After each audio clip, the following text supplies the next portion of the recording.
All right, here we go. Special edition. He is an alternative outlaw. You got to know the singer-songwriter we know as Cage Willis. Welcome. Hey, Cage. Hey, how are you doing? Oh, doing great, man. Look at our other episode. We're talking about a lot of Southern rock classics. He gives you his impression, what he knows. Growing up, swinging that hammer, man. Out there on the, the construction site, checking out some great music, man. I know that's a great way to fall in love with it. But now I know your album, which of course includes this great single "Hallucinate," but "Oh Lord, Hear Me Cry," "Bones," "Burning It Down." Talk about this record, and again, it is produced by Chris Robertson, the singer, the front man for Black Stone Cherry. Tell us how you met Chris and all this came to be. Yeah, for sure. So, I recorded an EP a few years ago, and it was basically just a collection of songs that I wanted to lay down, kind of like I don't know, a pro demo of sorts. And around that time, I had already done one song at this studio, She Walked Away, and I went back for three more. And around that time, a friend of mine who was in another band got the opportunity to go down and record with the ex-bass player of Black Stone Cherry, John Lahan, and met Chris and Jordy and some other guys from the BSC crew.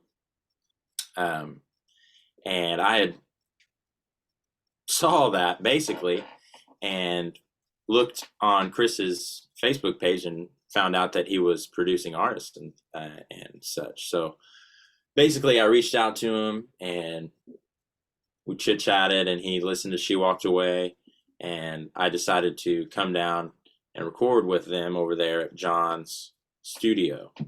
And I was gonna I didn't really have an album in mind necessarily. I just wanted to work with them and see how we work together and things like that, and see if it was a thing that we could do.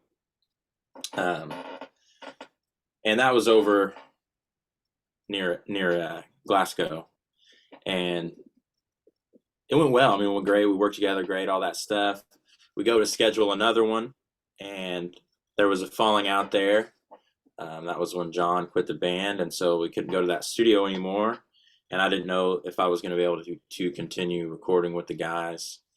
But sure enough, they were able to reopen this old studio through another engineer, Mark Owens, out of Bowling Green, Kentucky. And it kind of worked better for me because it's a little closer. And really, our first couple sessions there were kind of a defining. It just felt so much better there for me personally. I don't know. I know they feel a lot more comfortable there now. I don't know about at the time, but I liked it better than the other studio and just the product we were able to put out. So I continued to go back. I just booked blocks of time, and I was still working then when I was recording that record. That was in 2021, and man, we had a blast. I'm super blessed. Jordy, the engineer, Jordan Westfall, he's such a great engineer. He's above his pay grade and all that stuff. I'm super blessed to have him. And Chris is such a great producer. He's a fountain of ideas and knows what's good and knows what's not good. And he does such a good job of communicating to me and Jordy and Mark's assistant engineer on the project. And I couldn't ask for more. We work together so well, and sometimes it's almost too easy. It feels like. Yeah, well, it's good to have engineers and people that know their way around a studio, but Chris knows his way around a stage too. So, yeah, it's so important for these songs to translate from the studio to the stage. Yeah, absolutely. Ultimately, that's where it's going to shine. And you can never have enough of that feedback and experience, in that area. So, yeah, it definitely sounds like a good situation for you. Now, tell us about the inspiration to this song, Hallucinate. So Hallucinate is actually a cover. It's the cover we decided to do for the record. Um, it's a cover of Dua Lipa's Hallucinate, which is pop disco. She's based out of the UK.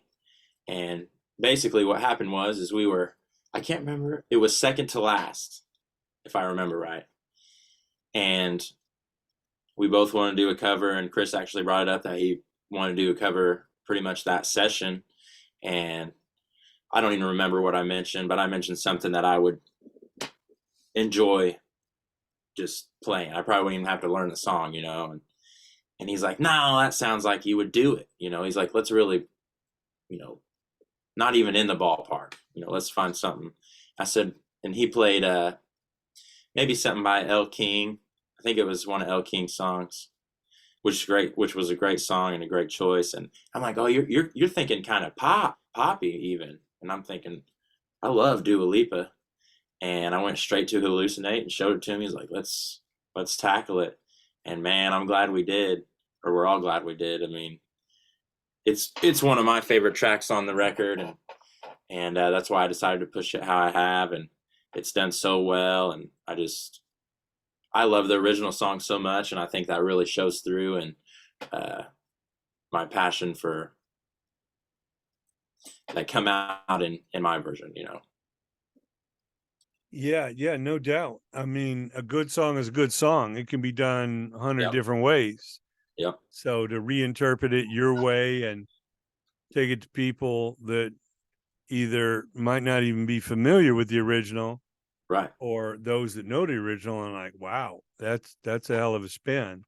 It's It is. yeah, it's great. I'm glad you went out of the box, and he said, man, challenge yourself, Yeah. do something. That's what we try and do. Not just go in there and just, know. yeah. Yeah, Just like their latest single, something out of pocket, Yeah, and give us a little hint on the next record you're making. What's the attitude going into this? I know you've learned a lot since the last one. You kind of coming into it with more confidence, or what's your outlook for this record? Yeah, the more confidence thing is definitely there, and even just having already done another record, and like I said, the first record, Who I Am, like I said, I went in and we didn't really have an album in mind. So now, right from the first song, Chris is producing me as an artist and the record as a whole, more or less. All of us are. We're all approaching the project that way, instead of just kind of taking it one at a time and seeing where we get. Now we already know what we're going to do, and we're tackling it in that light. We're bringing more confidence to it, more preparedness, and more attitude, And I'm trying to, like I was saying before, I'm trying to continually push those boundaries, and Chris really does help me do that. He's trying to get me singing higher than normal, and having me play guitar stuff that I wouldn't normally play, and just reaching. I've even got synth on a couple songs, but they just really have to have their home, and we believe that they do, and we're really excited for all that. Just like I said, just really trying to continually push those borders. The country, the songwriting principles, and I don't have a super country voice, but that principle follows in the rock. I mean, it's all guitar driven music. It all follows. It's all there. And I sound like me when I sing. I'm not going to sing and sound like somebody else. And so we're trying to focus on pushing things out of the box. And I'm still going to sound like me. It's still going to be rock music, and it's still going to have that country aspect, but just seeing how far we can push it. Well, yeah, you got to. You never know what is a highlight or a new chapter unless you experiment and try, like I say, and have someone around that knows, no, that's not going to work. Or somebody says, hey, we're on to something. Why don't you kind of tweak this and follow that? That's and it's still an extension. It's still an extension of what I'm doing. It's not like I just completely flop and doing something crazy. It's all still this whole thing. And I think that's important too.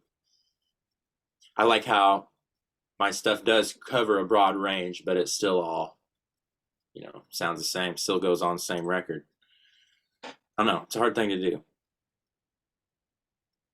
And where's the best social media for people to follow? See where you might be playing or when the new music's coming. Right now, my most reliable would be Facebook and then Instagram. I did start TikTok up, and you can find me on there and YouTube. And then obviously all the DSPs, all the streaming platforms, Spotify, iTunes, all that good stuff. Cage Willis on everything. Well, our special guest is the one and only Cage Willis, singer-songwriter, alternative outlaw, Southern artist, you name it. It's all in that big mix of gumbo there. We can't wait to see you. Please, best of luck on this album. Look forward to our next conversation and following your progress, and hoping to speak to Chris and some of your teammates there soon, man. Cage, thank you so much for joining us. Yeah, thanks for having me.